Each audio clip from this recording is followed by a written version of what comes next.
দেখুন বাসি ভাতে রসগোল্লা কত সুন্দর হয়েছে। দেখুন রাতের বেঁচে যাওয়া ভাত দিয়ে রসগোল্লা তৈরি হয়েছে। কত কম খরচে দারুণ রেসিপি, একবার হলেও বানাবেন। খেতে খুব সুন্দর লাগে, ঝটপট বানানো হয়ে যায়। কতটা নরম দেখুন, স্পঞ্জি, মুখে দিলেই মিলিয়ে যাবে।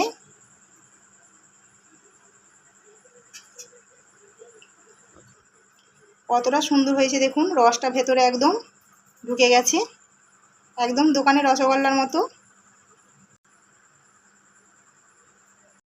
নমস্কার বন্ধুরা, তৃষা কিচেন উইথ ব্লগ চ্যানেলে আপনাদের অনেক অনেক স্বাগত জানাই। আজ আমি দেখুন বাসি ভাত নিয়েছি, রাতের বেঁচে যাওয়া ভাত। এই ভাত দিয়ে আমি রসগোল্লা বানিয়ে দেখাবো।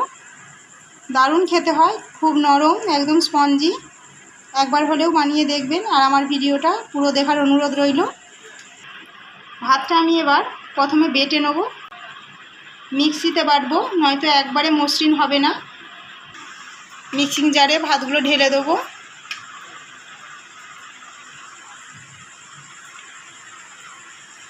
জলটা দেখুন কতটা দিয়েছি, ভাতটা ডুবে গেছে, একদম সমান সমান হয়ে ডুবে গেছে, এইরকম জল দিতে হবে। এবার আমি বেটে নেব। বাটা হয়ে গেছে ভালো করে, একদম মসৃণ করে বেটেছি আমি। দেখুন এরকম মসৃণ করেই বাটতে হবে।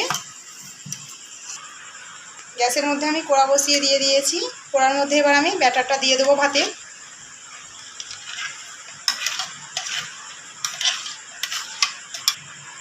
আমি এখানে দেখুন ময়দা নিয়েছি, এই বাটির এক বাটি, অল্প অল্প দিয়ে ভাতের সঙ্গে মিশিয়ে নেব।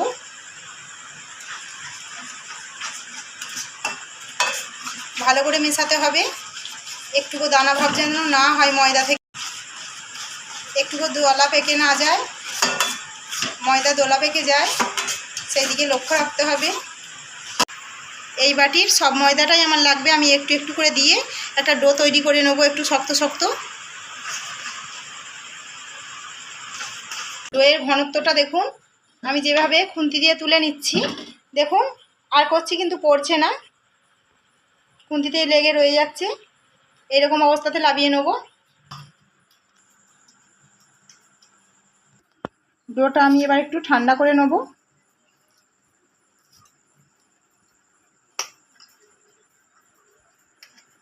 ঠান্ডা হয়ে গেছে মোটামুটি। এবার আমি ওতে কিছু উপকরণ দেবো। 1 চিমটে খাওয়ার সোডা নিয়েছি, দিয়ে দেবো। আমি 1 চামচের মতো ঘি দেবো। সব কিছু এবার হাত দিয়ে মাখবো।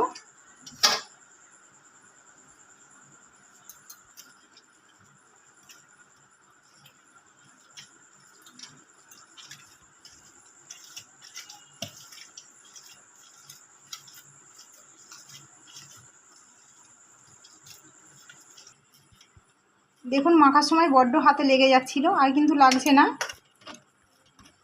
মাখতে মাখতে ঠিক এইরকম হয়ে যাবে। আমি একটা ডো করে নিয়েছি, এবার হাতটা ভালো করে ধুয়ে নেব। এখানে আমি গ্যাসটা জ্বালিয়ে আবার কড়া বসিয়ে দিয়েছি। কড়াতে এবার জল দেব। আমি এই বাটি মেপে জল দেবো, 1.5 বাটি জল দেবো।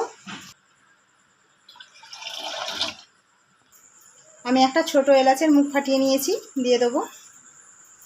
1.5 বাটি জল নিয়েছিলাম, 1/2 বাটি চিনি নিয়েছি, দিয়ে দেবো। জলের সঙ্গে এবার চিনিটা ভালো করে মিশিয়ে নেব।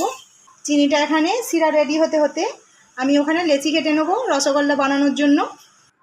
আমি দেখুন একদম অল্প তেল নিয়েছি হাতে, সাদা তেল, এভাবে মেখে নেব।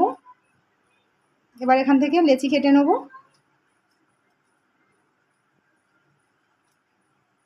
খুব বেশি বড় বড় বানাবো না, আমি এই রকম সাইজটা বানাবো।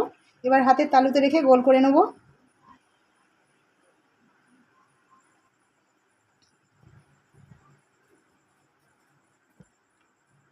কত সুন্দর তেল তেলে হয়েছে দেখুন। ঘিটা যে দিয়েছিলাম, ঘিটা দেওয়ার জন্য খুব সুন্দর গন্ধ উঠেছে।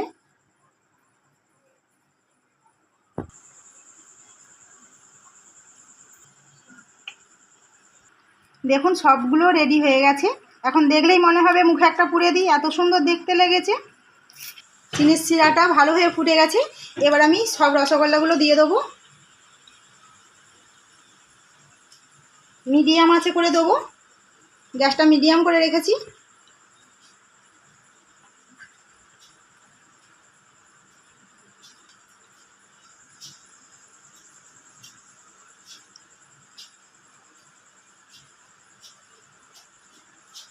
এবার আমি গ্যাসটা হাই করে দেবো 2 মিনিটের জন্য।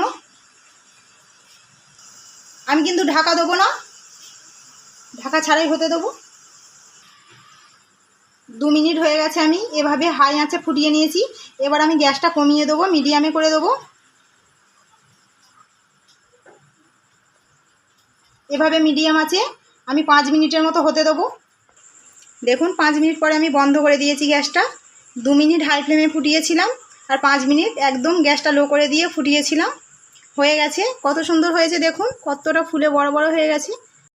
এবার আমি রসগোল্লাগুলো প্লেটের মধ্যে ঢেলে নেব।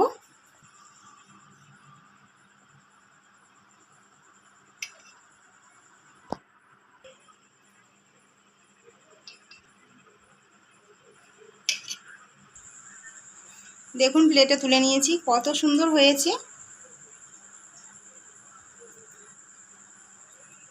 রেসিপিটা কেমন হয়েছে অবশ্যই জানাবেন, আমি আপনাদের অপেক্ষায় থাকব। ভালো যদি লাগে একটা প্লিজ লাইক করবেন। নতুন বন্ধুদের অনুরোধ রইল চ্যানেলটিকে প্লিজ সাবস্ক্রাইব করবেন। ধন্যবাদ।